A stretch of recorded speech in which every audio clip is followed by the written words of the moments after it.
All right, good morning. People are rolling in, I see, to our webinar, and welcome. My name is Kimberly Mann. I am a community liaison at Hospice of Southern Maine, and we're glad you could join us today. This is our monthly Ask the Experts webinar series, where we try to take pertinent hospice education topics and present them to you in a forum where you can listen and ask questions.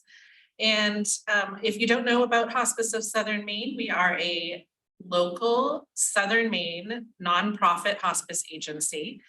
And we operate both as a home program hospice, where we come to you wherever the patient lives. And we also have an inpatient facility here in Scarborough, Maine, that offers inpatient service as well as respite care. So today, we're so happy that you're here, and I'm going to introduce our expert of the day, Jason Libby. Jason is our nurse practitioner supervisor for Hospice of Southern Maine. He has been with us for 12 years here and is certified in hospice care as well as palliative care. He's going to talk to us today about a very important topic, pain and symptom management. We find we get a lot of questions about this, and people often need to know a little bit more about how or what our philosophy is in managing pain and symptoms and how we are going to best care for you. So Jason has all the answers today, and I am going to turn it over to him while we get set up here.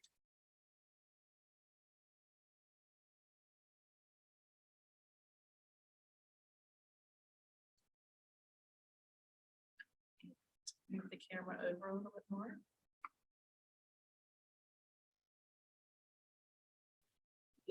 Maybe not. Hang on one second. The smidge. You may need to move yourself. If we can't move the camera, then I will go ahead. We will improvise. Thanks for joining us, Jason. Welcome. All right, thank you. So good morning, everybody. We are going to talk about pain and symptom management at end of life. Now, I want to preface this by saying this is not the definitive clinical treatise on medications and the whole panoply of symptoms that people can experience at end of life. What I want to try to do is give you a brief overview of the sort of basic tenets that hospice patients will see us use, and then hopefully give you an opportunity as well to ask some direct questions. So I'm not going to read directly from a slide each time, but this is going to be a good way to help prompt my conversation with you. So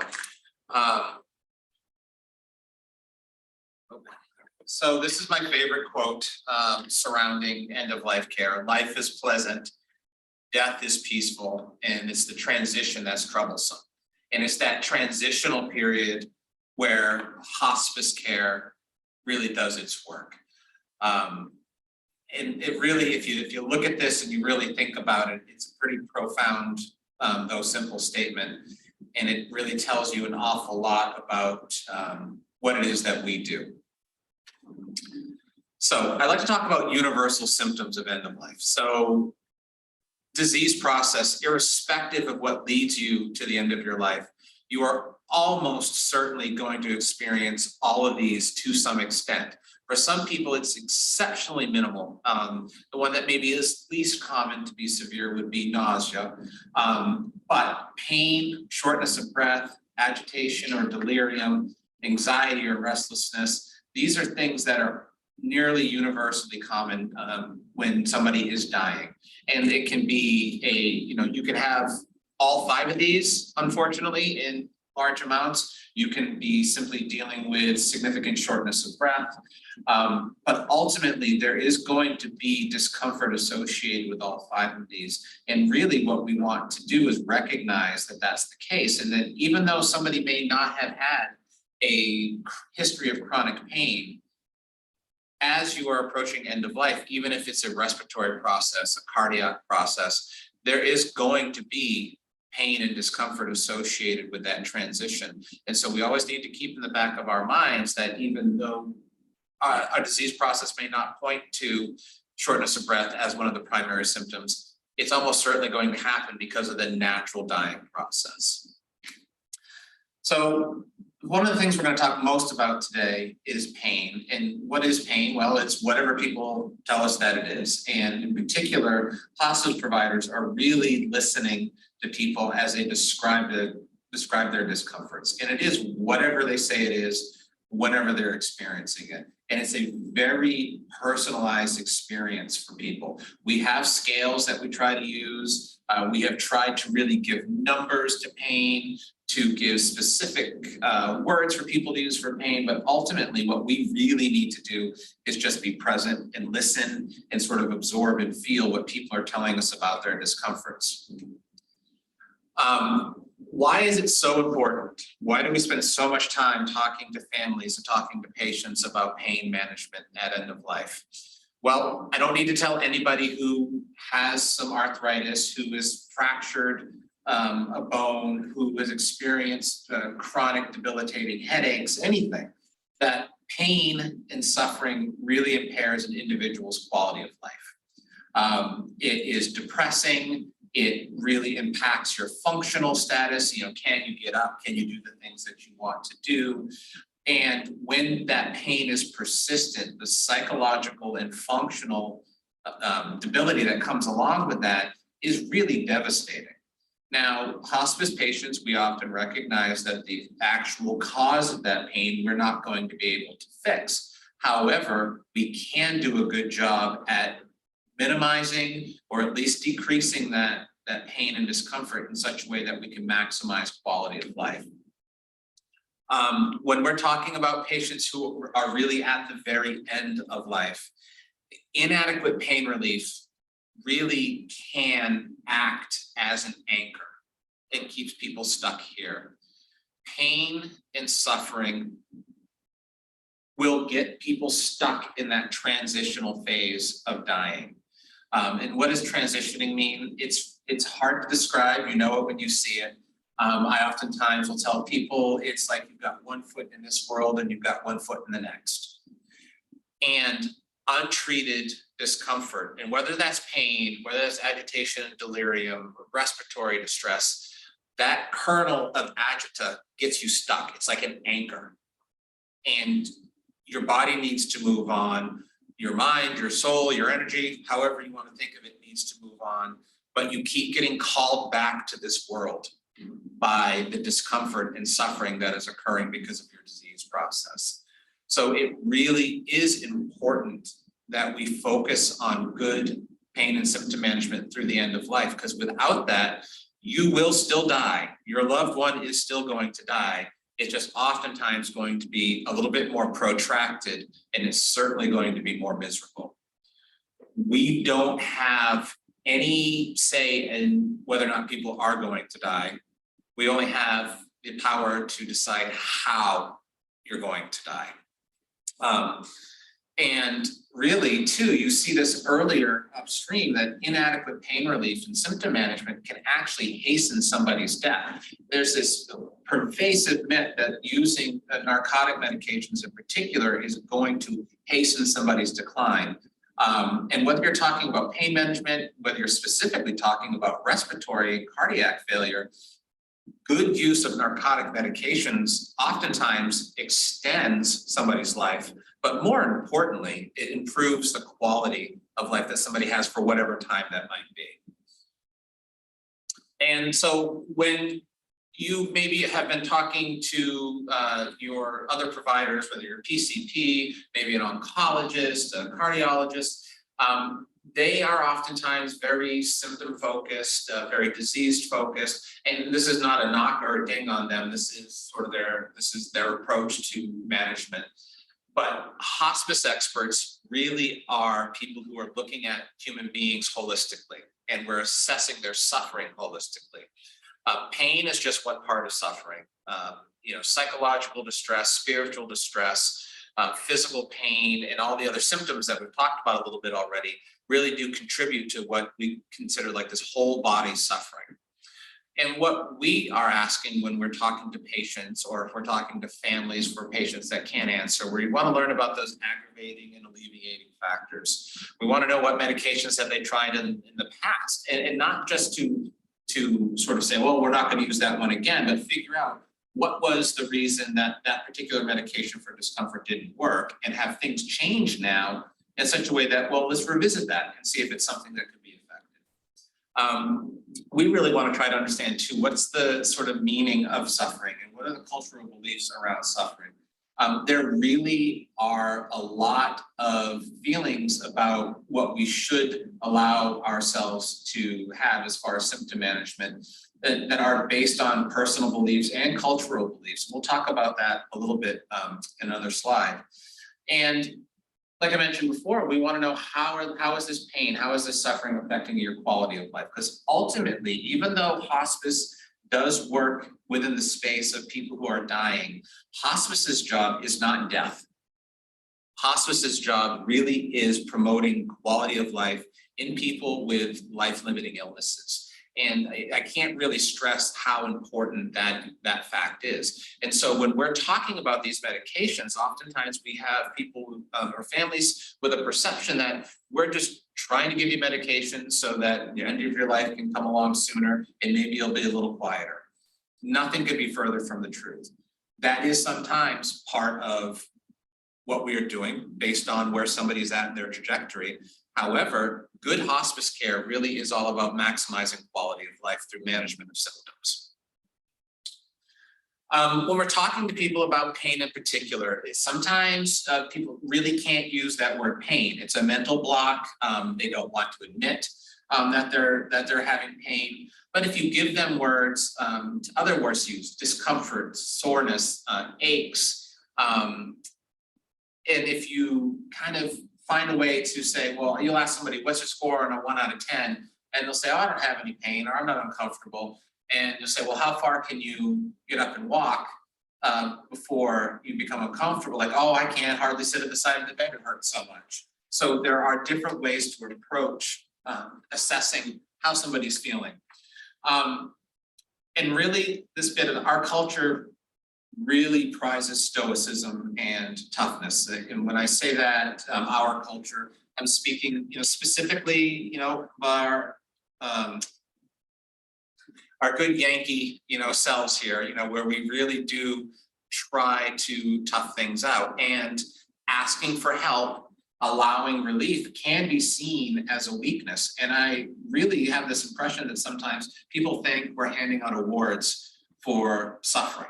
And I try, when I'm working with patients and families, to sort of bring a recognition that it's okay to not want to hurt anymore. It's okay to be sick and tired of being sick and tired.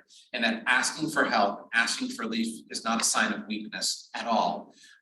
It can be really hard to overcome, but when we do that, and then we get some improvement in suffering, sometimes it means you can get out of bed and walk around. Sometimes it means you can at least be present and not so focused on hurting or breathing that you can have a conversation with your loved ones. These are really the goals, and trying to help people understand that it's not just about giving you medications and knocking you out, right? And that's really, one of the pervasive myths about hospice care and narcotic medications in particular is that they are these all-powerful treatments that once you take them, you're immediately going to be sleepy or you're immediately going to be confused. And it's just abjectly and factually untrue. But that doesn't counter other people's experiences with these medications. And those are the things that hospice providers really need to do, is provide education and clarity and context to people's prior experiences with medication management and what things are going to look like now. So common reasons why narcotics aren't used. We've already started addressing this, but these myths about morphine and other narcotics are just rampant. They are no more powerful, no more, people give them power in their minds that they just don't have. There's a lot of fear in our society right now about addiction, about loss of control. And that fear of addiction is something that obviously we see in the news, we see around us, the tragedies that narcotics and other drugs have just brought to our community is really powerful. And it's easy to see how people get into their heads about that. But ultimately, for our patients, addiction is just not a realistic concern to have. One can become dependent on these medications in order to feel comfortable. But people are also dependent on blood pressure medicines to not have strokes and die.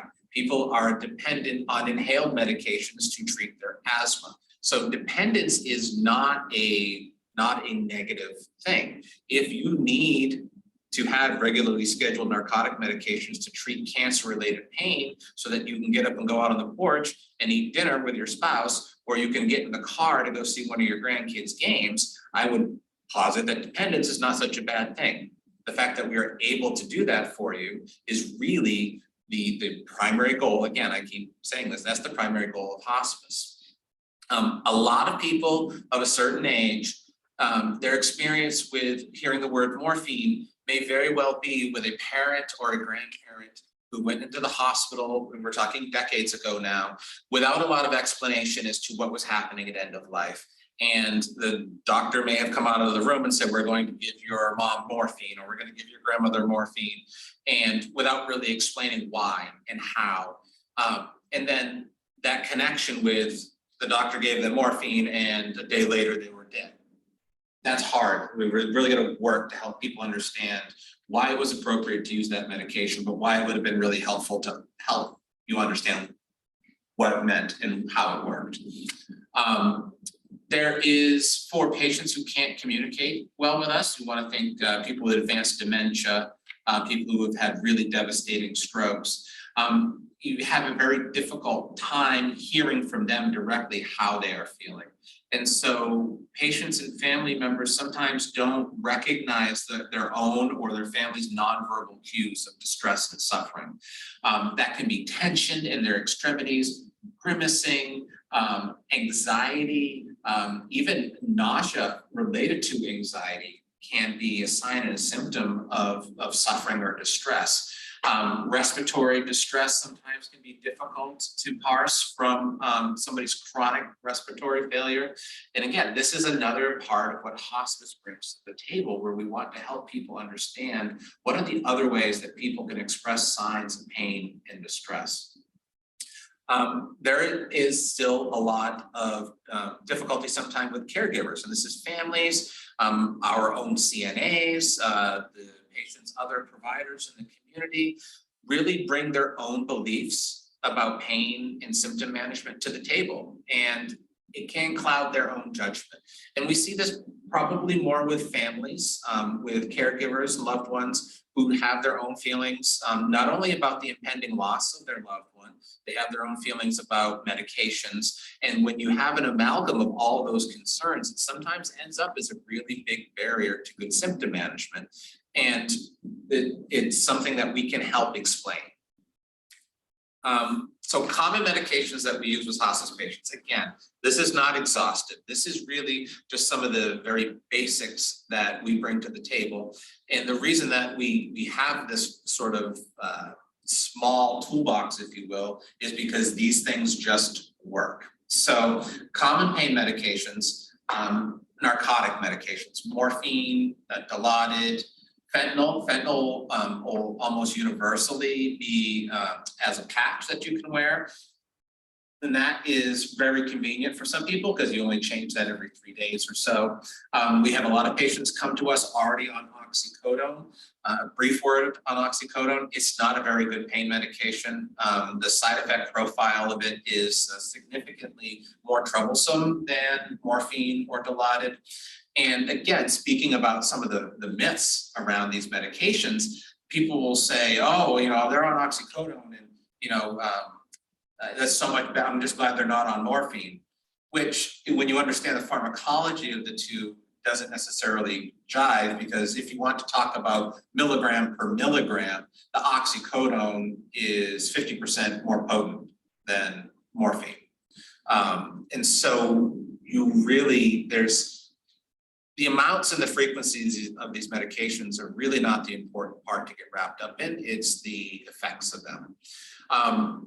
Now, we use narcotic medications, obviously for pain, but it's also one of the two pillars of management of people who are having shortness of breath for whatever reason, whether it's pneumonia, whether it's chronic respiratory failure from COPD, or even congestive heart failure related respiratory failure. I think it's really important to add to this list though of narcotics, the fact that continuing to use things like Tylenol and Motrin, especially for certain kinds of pain, bone pain, and any kind of pain that where there is edema or swelling that could be a component of what's causing the discomfort.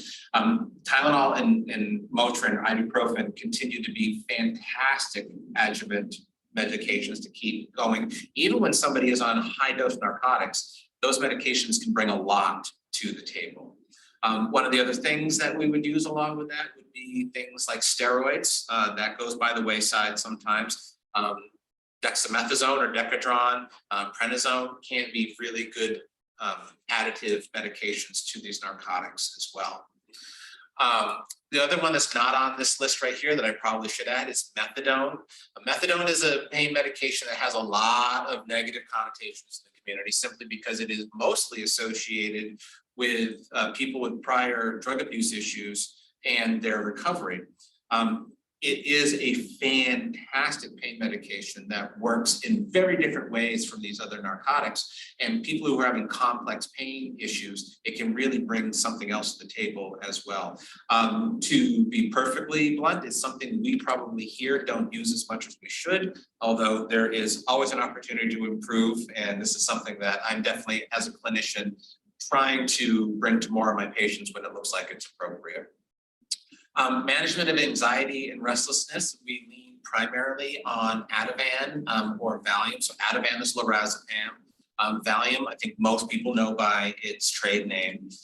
Those are shorter acting medications that work to calm down that fight or flight response. So I kind of look at anxiety existing as sort of two different things. There's anxiety about, did I leave the toaster on when I left home this morning? There's anxiety, I'm worried about how my spouse is going to support herself when I'm gone. But then there's anxiety that is that deep-seated evolutionary response to pain and distress, which is that fight or flight response. That can't be soothed. You can't be reassured about that. The only thing that's going to stop that vicious circle is going to be better living through chemistry. Fortunately, these medications work really, really well when they are used in the appropriate amounts and the appropriate frequencies. So Ativan and Valium are our two go-to for our hospice patients. We know their effects very well. People tolerate them very well. If you are in healthcare, you know that there really is a practice of avoiding any of these for geriatric patients, older patients. And there is good reason to think about being very mindful when you use those. However, when we're talking about hospice patients, we are really talking about folks who are at a point in disease process where some of the other concerns and worries, we are much less likely to adhere to those. Now, if somebody has an opposite reaction to the Ativan, Valium, or Xanax, then we can try one of the other drugs in the class. And oftentimes it is something that we can find a medication that will work well. But I just did want to address the fact that as hospice providers, we know about all these other rules of practice and things that you usually want to avoid. But we are expert in understanding that some of these things can still be used well. We just know how to watch out for the negative side effects and what to do if they occur. So the next medication on this list is Haldol. And again, anybody who's in healthcare has probably heard nothing but horrible things about Haldol. It got a terrible rap, I guess probably late 90s, early 2000s, with a lot of reports of it being used as chemical restraints in nursing homes. I'm not going to go into that, whether that was right or wrong, because it's immaterial to this discussion. But Haldol is an old school antipsychotic. It is exceptionally good at managing agitated delirium, irrespective of the cause. So whether it's dementia, whether it is related to end-stage liver failure, end-stage renal failure, lack of oxygen because of respiratory failure, it just doesn't matter because it works really at sort of the most basic part of the chemistry that promotes agitation. For the same reason, it's really good at managing nausea as well. The myths about Haldol is, oh, you give somebody Haldol and it just knocks them out. It is absolutely untrue. That is not the way Haldol works. If somebody becomes somnolent, sleepy, nearly unresponsive perhaps after taking Haldol or being given Haldol, it's almost certainly because they have been either agitated and awake for hours and hours and hours or days at a time sometimes, or they have not really been able to, even when they are asleep, have a resting of the mind. And so when you give somebody Haldol, if the sort of seeming immediate reaction is that they are knocked out or they fall asleep, it's because they have been physically exhausted from whatever process led to them requiring it in the first place. This is not something that we just use willy-nilly. So when somebody needs it, there's a very good reason. And use of Haldol for nausea is, the reason that it works so well is very much the same as it does for agitation and delirium. It works in that part of the brain that all sorts of things that cause nausea, from your body, the information, it works right at that point. We do use other anti-nausea medications, but a lot of those actually cause drowsiness, can cause dry mouth, have some people get a little squirrely, a little restless, a little agitated with those, whereas Haldol just does not have any of those same effects when we're using it the way that we do.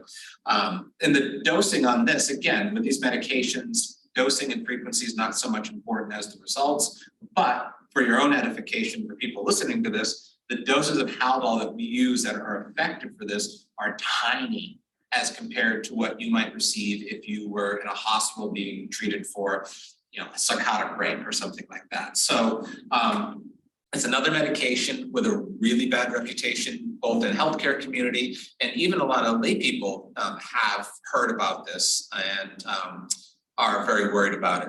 A quick note too about this, people with Parkinson's disease, their physicians have rightly told them throughout the course of their treatment to avoid Haldol if it was ever offered to them.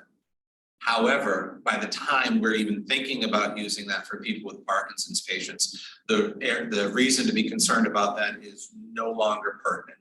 And use of Haldol for management of associated symptoms really is appropriate at that point.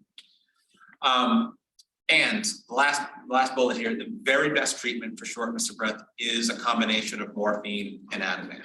So people with end-stage respiratory failure, in particular chronic obstructive pulmonary disease, COPD, the primary symptom of that disease trajectory is profound shortness of breath. Morphine and Ativan used in concert sometimes are absolutely life-altering for patients, but it's very difficult to get them to accept these medications for some of the reasons that we've already talked about here. But the morphine, there's some parts of it where we're not 100% certain how it works, but the working theory is that the parts of the brain that trigger some of the sensation of air hunger and distress are masked or fooled by the presence of morphine being used. This is something that the Ativan also helps with, the second part of that circle. We sort of talked about that fight or flight response of anxiety. And when you've been short of breath, think about if you've been underwater for a second longer than you care to, maybe at the ocean, you get tumbled by a wave and you're starting to get that little tiny bit of panic. Well, imagine that panic being much more full blown and persistent, even when you're breathing. And that is really what dyspnea, that awareness of shortness of breath, that's what that can feel like.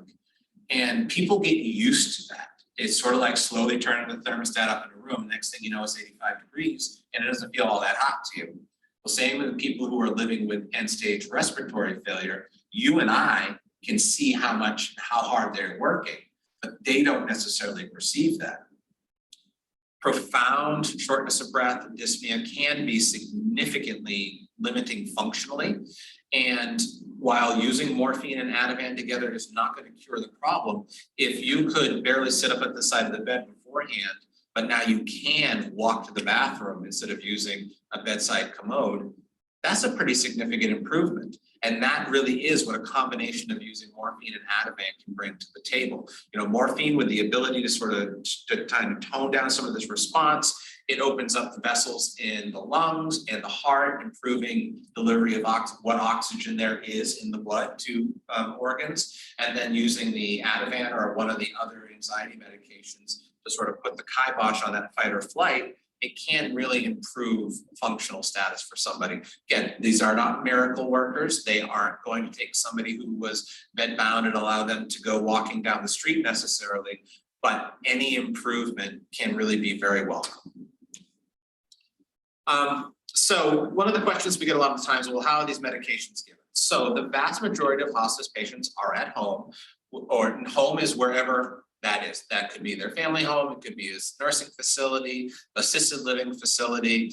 It's not ideal, but we take care of homeless individuals. You know, we find a way to make these things work. But if you're thinking about, again, home, nursing home, and physical spot, usually hospice medications are given orally. And we can do pills, we can do liquid versions of a lot of things for people who are having some difficulty swallowing. And those liquid versions actually will usually absorb very well in the mouth. So even if somebody can't swallow those, the medications can get into your system pretty readily. We do administration of those same sorts of medications rectally as well. There are very few medications that cannot be given rectally, and we do this via a tube that we call a Macy catheter. Now this sounds a whole lot worse than it is, but it's a very thin tube that is placed into the rectum, and in that space right there is incredibly well served by blood vessels, and medications instilled in that area diffuse very quickly and are systemically available not a whole lot less rapidly than when we use IVs or subcutaneous injections of medications. So obviously, if we are doing injection medications, we would generally be thinking about that patient needing to be someplace like the Gosnell House. However, we can do continuous IV medication administration for things like pain medications at home, where the patient has an indwelling catheter, a large IV, or sometimes they've already got a port from prior treatments that they've had, and we can access that port and do a continuous infusion of pain medication, either with or without a button for the patient to dose themselves. And that can be done at home.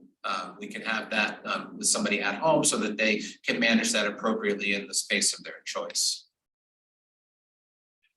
So why do we use the medications that we use? Well, we've talked about this a little bit already.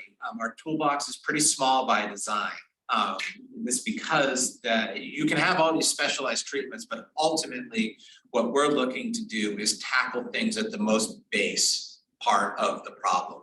The medications we use, a morphine, Ativan, Haldol, a few of the others are actually recognized by the World Health Organization as essential medications. And when they are doing outreach across the globe, those are the sort of things that they always want to have on hand, simply because they can treat symptoms of just about any problem that might come up. This is, you know, obviously not going to fix somebody's congestive heart failure, but if you are in crisis mode and managing things, then it's very effective. These medications in our state and around the country are widely available. They're easy to get, they're easy to use, and they're really effective. So that's a great way to sort of qualify the medications that you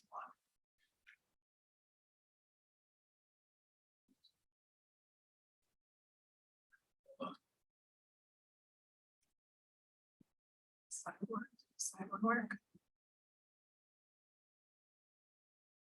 Well, we're a little hung up here, folks. Okay,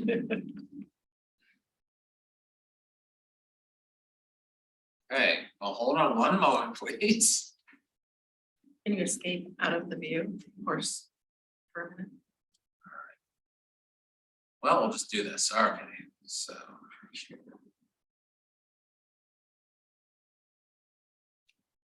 Oh, it's thinking.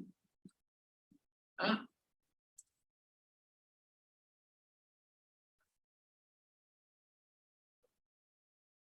Okay, all right, so symptom management in summary.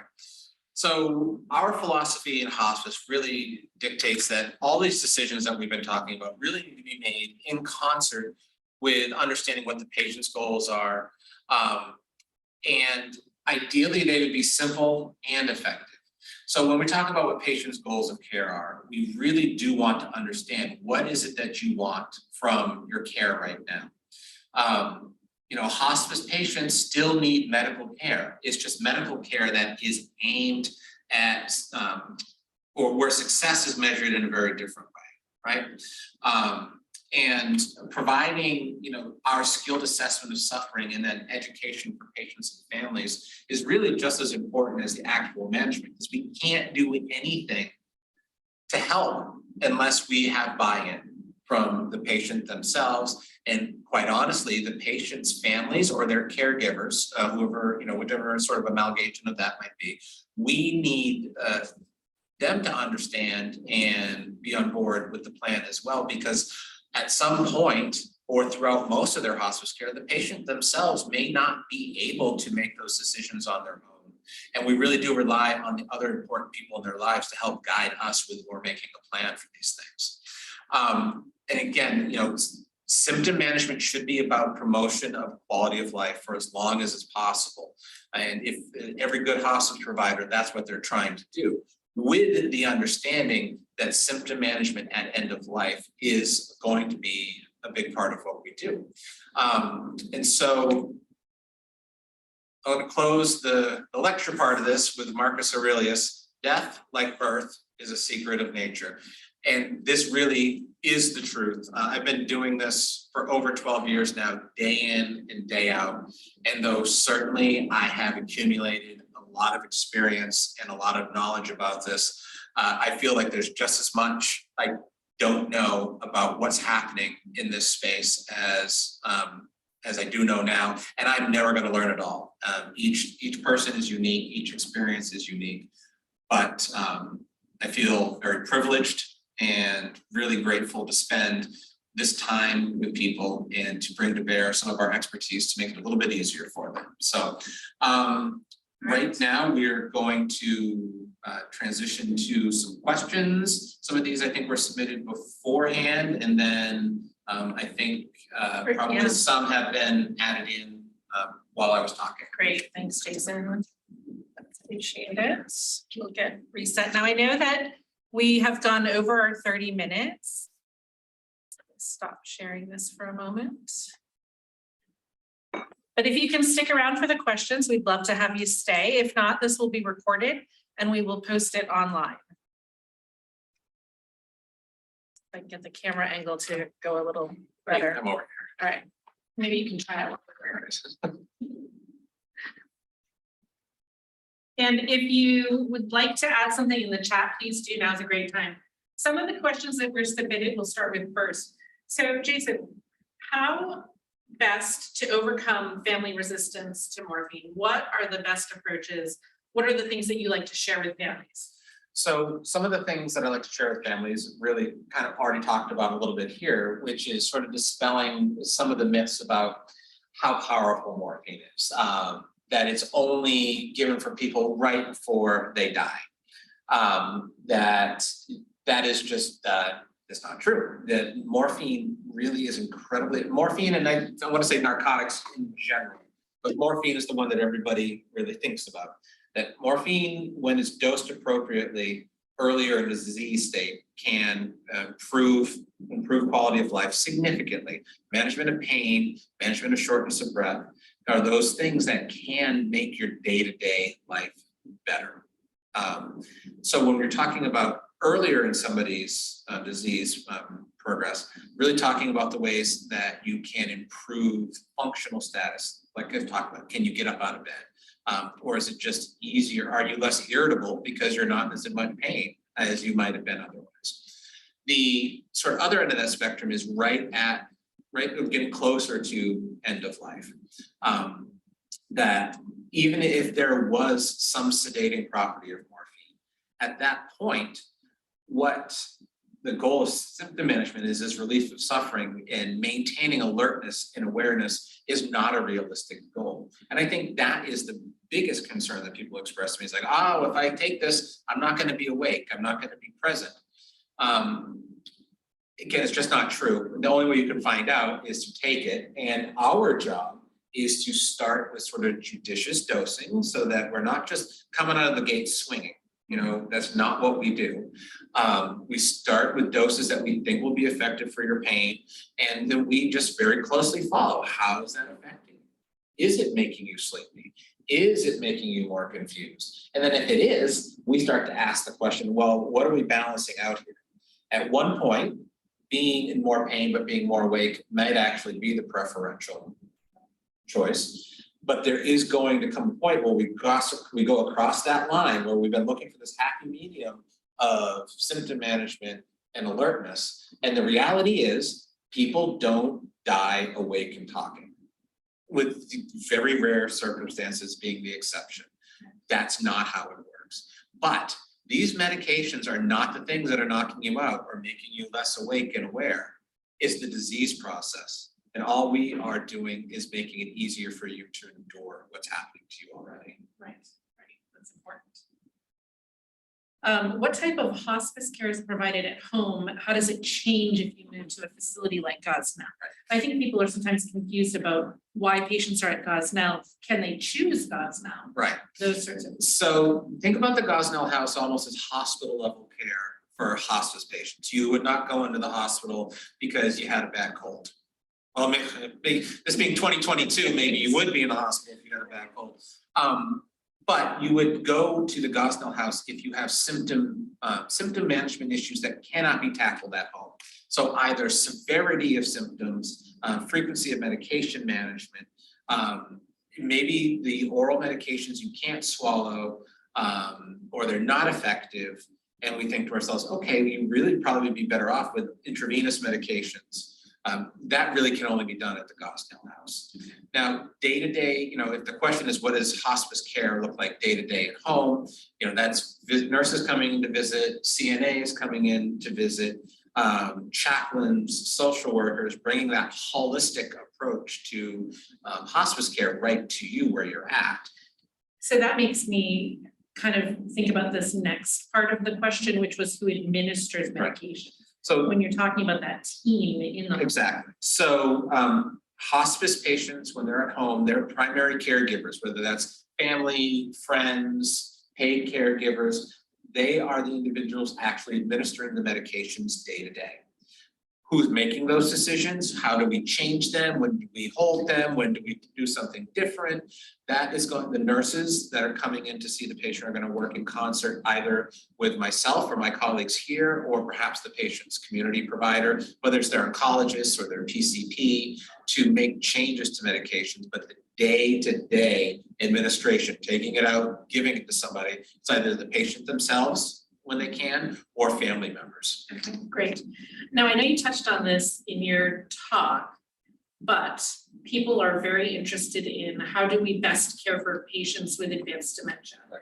And so the question is, and I just thought you could highlight the ways that you gauge administering pain meds to patients with advanced dementia or people who aren't able to speak. Right.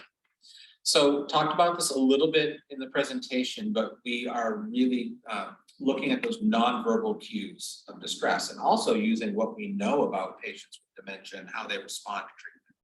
So even when you can't speak to me and tell me exactly what's happening, I could see in your face, I could see that pained look, I could see a scowl, I can see that tension, the way you carry your shoulders, the way you move when you're up and walking. Are you kind of see like legs just sort of seized up? You know, everybody who's ever lived to be 40 something has had some back pain, and you know sometimes when you get up, that sort of hop along sort of bit where you're really kind of stretching out.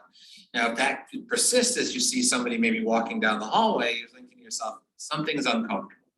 Dementia patients as a rule are more advanced in years, and I have yet to meet a 70 or 80 something that does not have arthritic knees, hips, shoulders. Now, when you are able to have frontal lobe control of your body, and dementia oftentimes takes away a lot of that, you can't just decide to grin and bear it. Where, we all walk around with aches and pains every day, but we have this part of our brain which can say, we're not going to cry out pain all the time. We're not going to be agitated. We're not going to be restless because of this. With dementia patients, that control time is often gone. And so sometimes the very first thing that you should do if you have somebody with dementia who is exhibiting sort of abnormal agitation or restlessness is actually give them pain medication. More times than I can count, we've had people come into the Gosnell house and what we thought was terminal delirium that is so common with the end stages of dementia. And it turns out that they were just in a tremendous amount of pain. Don't know what, impossible to tell. All these are just general signs, the grimacing, the tension, the restlessness. They don't tell you exactly where somebody's hurting. Prior medical history can give you an idea, but since I can't ask this guy, I can't find out directly, the best way to find out if that's the case is give them some pain medication. And if that works, well, there's diagnostic, that. Family members who know these patients really also need to trust their guts. They need to know that they know this person. They have maybe known them for 50 or 60 years, and those subtle cues. You just need to be open to it, and then you need to trust yourself. And again, this sort of goes back to the part where patients or their families might be super reluctant to use pain medications because they think it's going to hasten death, or they think if they do so, that means at the end of life. Well, the unfortunate thing is you are at end of life. At this point, we can't change that part. So let's get that off the table. Talking about these medications aren't just going to knock people out. If we accept that that's a reality, let's put that off the table. So now let's open ourselves up as family members and caregivers to recognize these subtle nonverbal cues of distress for what they are, and then be open to the idea that let's try to manage those. So we did get a couple very specific questions about specific pain medications. So I'll ask those quickly. Yep. So someone is asking, at what point is phenobarbital used? So phenobarbital is a medication that we use that is not in and of itself a pain medication. It's not an anxiety medication. It is probably the best way to describe it for our purposes is like a sedative hypnotic. Okay. When people have pain that just has not been managed well with sort of maximized doses of pain medications, anti-anxiety medications, delirium medications. Sometimes what we're seeing is this whole body suffering, this existential pain.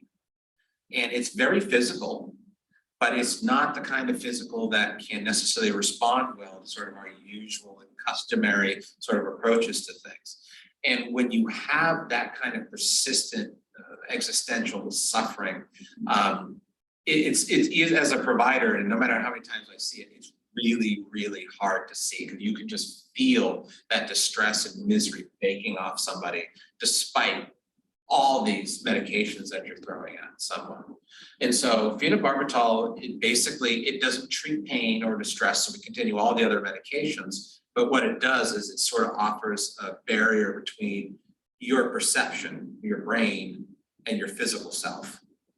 And it basically just says, I'm going to take your ability to perceive, I'm going to put it over here, and I'm going to get in between you and all this other stuff that's happening to your body over here. So it's not a medication of last resort necessarily, but it's not a medication we have to use as frequently as everything else, because generally the types of pain and distress that people are experiencing can be well managed with our usual sort of toolkit.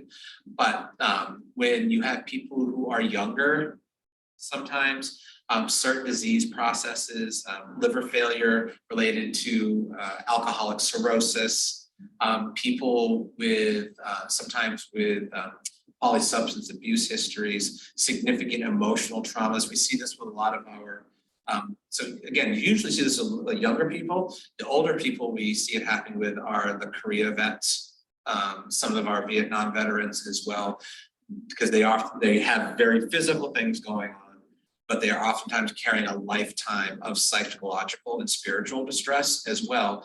And, when you're at the point where we can't talk about it anymore, when we can't sort of do some of the work in that space, it's still being expressed as this whole body misery. And that is when phenobarbital is appropriate Okay. intervention. And there's a question about what medications are used for symptoms to dry secretions. So interestingly, the data on this is emerging that none of the things we use are particularly effective. That being said, my personal experience is about 50-50, which is really honestly just about as good as anything for as far as medications go. In hospice, we use hyoscyamine, and those can be disintegrating tabs. We use a drug called Robenal, glycopyrrolate, that can be tablets, that can be injection as well. And then we also use atropine drops, and that is right within the mucosa of the mouth to try to dry up those secretions. Honestly, the best way to manage those for people who are in an actively dying state is positioning in bed. And it's sort of counterintuitive. Every time we cough, what's the first thing you do is you sit up and you cough and you try to clear that. For hospice patients who are having a lot of upper airway congestion, oral secretions, the best thing to do is actually kind of get them tilted on their head and high on their side, and that promotes drainage. And so better out than in, right? And what sounds sometimes like this horrible, I presume this person is asking, think about death rattle, that horrific noise that, and I've been around this for 20 years, hearing this noise in people, and it like how it affects you never goes away. It's really hard to listen to. But good postural drainage can remove, when we hear that noise, it's actually a very small amount of fluid that's just sort of accumulated in the back of the throat, and you're breathing past it, breathing in and out of it constantly, and that's where all that noise is coming from. So if you get them to a point where this can drain out rather than accumulate in that space, it can actually do a lot to alleviate that noise. Sometimes I'll tell families and even staff that if you plugged your ears and you looked at somebody while they were breathing, if you couldn't hear that noise, would you think they were in distress? And it's a little bit of a psychological game, but it's helpful to remember that at that point, when that sort of noise is occurring, depending on how you think of things, the vast majority of the time, the person that they were here, or however you want to think about it, is gone. It is the machine that is your body that is going through what it has to go through. We don't have any software for shutting off. This that carries us around doesn't know how to stop. It only knows how to go. So it will continue to try to do that until it just can't anymore. So even though you hear some of those things, know that from a pain perspective, we're still managing it. Correct. But some of the outward signs may still be present. Doesn't mean that we're not. Correct. But there is pain. Right. And to wit though, and somebody might bring this up and they'd be very valid, like, well, how can you know that? How can you know they don't perceive it? You're right. I don't know. I'm pretty confident they don't. But can I tell you with 100% certainty? Absolutely not, which is why we still do the things that we do. Even if I would say, I don't think this person's there to perceive it. So why would I continue to treat their pain and their respiratory distress? Because I can't know. Right. And so we're going to be aggressively managing everything that we can right until the time of death. Yeah. There are two last questions that I'll touch on, I think, and I don't see anything in the chat. One was a question from a practitioner or someone who works with an ALS clinic. Mm-hmm. Just wanting to know if there's any special approach you take or how you manage pain with that differently. So there's no particular symptom management approach with ALS patients that are any different than anybody else. I will say though that the unique complexity of ALS and the havoc it wreaks with family structures and patient psychological well-being is different than most ways in which I encounter patients. For a lot of ALS patients, the primary symptom to manage is respiratory failure. And of course, if there is pain, if there's chronic pain issues that any human being could bring to an end of life process that's not specific to ALS, obviously we're going to manage that, right? But we don't change our approach necessarily for pain management.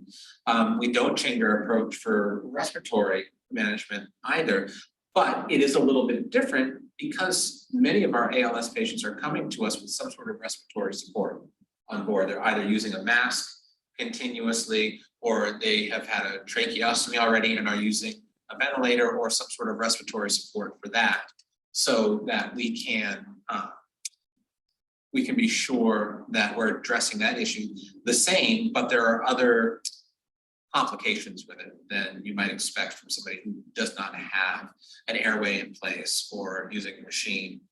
And then I think it's really important to acknowledge, like I said, that the family's experience with ALS patients really does require a little bit more of a gentle touch. We have to be really mindful of this usually long drawn out march to end of life that affects how they interpret what we're explaining to them. Okay. I do see a question that's come, well, I'm not sure it's a question or a statement, but saying non-medical home care companies are not allowed to administer That's correct. prescription drugs. Yeah, so exactly. So I think what this Caregivers. Yeah, what Sue, I think, is saying is maybe that the paid, I mentioned paid caregivers when I started talking about who cares for patients at home and who would be giving pain medications. Right, I think probably the vast majority of somebody maybe who's there to help with dressing, help with bathing. They're absolutely right. If it's a private paid caregiver through a company, they have rules about that. And in those cases, our nurses and our social workers work with family members to figure out, well, how are we gonna make this happen? How do we set up a plan so that the medications, both scheduled and as needed, can be administered as they need to be done? I think maybe in closing, I will say there was a question that came in about disqualifying someone. What kinds of treatments disqualify patients from hospice? Yep. We get that a lot, so I will have you if you could just give us 60-second or less answer. So basically anything that is designed to be curative, any treatment which is really aimed at trying to fix the problem that you came on to hospice with, or trying to fix another problem that wasn't your actual primary hospice diagnosis, is sometimes maybe a little bit easier to delineate what we would do. Radiation therapy for bone lesions, maybe in your spine. That is something we'd want to do, because shrinking that mass might actually provide significant pain relief. But getting onto chemo, there's no good data to suggest that chemotherapy is ever palliative. People who want surgical fixes for perhaps perforations in their guts, certainly organ transplants. Any kind of thing in your mind, is it curative? Is the goal of this treatment to be made better? And that doesn't mean, let's say you go to the hospital, you decide I'm not going to be at hospice anymore. I want to go try procedure X for whatever my disease is. Fine, go. If it doesn't work, you want to come back, no problem. It's not, you don't get blackballed. You don't, there's no, you can come on and off hospice as much as you like, really. There's a limit to everything, like the reasonableness of doing things, but people are allowed to make a decision, like, I want to go try this. And if it doesn't work, or you're not happy, or for whatever reason, you don't have to have it. If you still qualify for hospice services based on your clinical presentation, you qualify for hospice. What you did before and what you're planning on doing in the future, not so important right in that moment. So for instance, breaking a limb or a bone, you're fixing it, it would alleviate pain. Yes, and so, this is gray, to be perfectly honest with you, and this really is a case by case. Okay. It honestly is. For some instances, it would make sense. But if you, let's say an instance where you have an elderly dementia patient who is very advanced, who does fall at a facility and fractures their leg, an orthopedist would say, well, you stabilize that, that's going to improve the pain. I would posit that if this person is already nearest to end of life, that this is a consequence of their dementia. And as such, we should just treat the pain as it is, and putting somebody like that through a surgical intervention that is not in any way guaranteed to actually diminish the amount of pain is not a wise choice. Now, if families elected to go that route at that point, they could revoke the hospice benefit, go have that done. And if it was appropriate to come back onto hospice after that point, which I presume it would be, then that would be okay too. So there is some fluidity there. It's rare for us to send people out and say, you're not welcome back. And not welcome doesn't mean like we would welcome you back, but because of what you're doing clinically, like we're just not there yet. And so let's talk about this later. And I'll quickly say, to answer a couple of the questions that came in about emotional and spiritual pain, I think that's the beauty of hospice care teams, is the interdisciplinary approach. If you would agree that while they're able to receive spiritual and psychosocial sort of services, right? Yes. To sort of ease that pain. Yeah, absolutely, absolutely. So we're talking about that whole body suffering. Right. That spiritual distress that somebody may have, the psychological, you know, again, we don't offer cure-alls, but having our social workers and our chaplains and our volunteers, the nurses, the CNAs, all coming to you in your home is really powerful. So, and when I say, you know, we talk about chaplains, well, they'd be addressing spiritual distress. Yeah, they might be, but the person who is coming in to provide a bed bath might be striking up this conversation over the 45 minutes that he or she is there and really getting into life with our patients. And sometimes that bond is so helpful and so nurturing in a way that, you know, somebody who comes in with a specific focus might not be. And honestly, not everybody connects with everybody, right? So having all of these different types of people come in to visit the patients and spend time with the patients and their families, you're bound, like one of those is bound to be a good connection. And I think you would say that type of curative treatment is part of hospice. Absolutely. Right? Absolutely. The 1 year. Yep. And so I think what my takeaway as a layperson in this conversation and listening to you speak is really that each patient is so unique. Yes. And the way that we handle each and every patient uniquely to help eliminate and relieve pain for them specifically, we work very hard to make sure that it's catered to exactly their needs. Yes. And also their wishes. Yes, Correct? absolutely. Yeah. Again, to reiterate, this is not about us coming in and imposing an agenda. We're like telling you, this is what good symptom management looks like. This, you have to do this. But this is what I do for a living, day in and day out. I know that when people do open themselves up to the idea of having better management of their symptoms, it can provide a significant improvement in their experience of their end of life. End of life is coming for all of us. For all of us. For the people I'm working with, it's coming much sooner, presumably than all of us. Yes. And we can work within that space to make some things better. And that's about all anybody would ever ask of us. Nobody's asking them for miracles. And that's what you're experts in, Exactly. to really cater it specifically to their needs. Absolutely. Thank you so much. Very welcome. This has been a great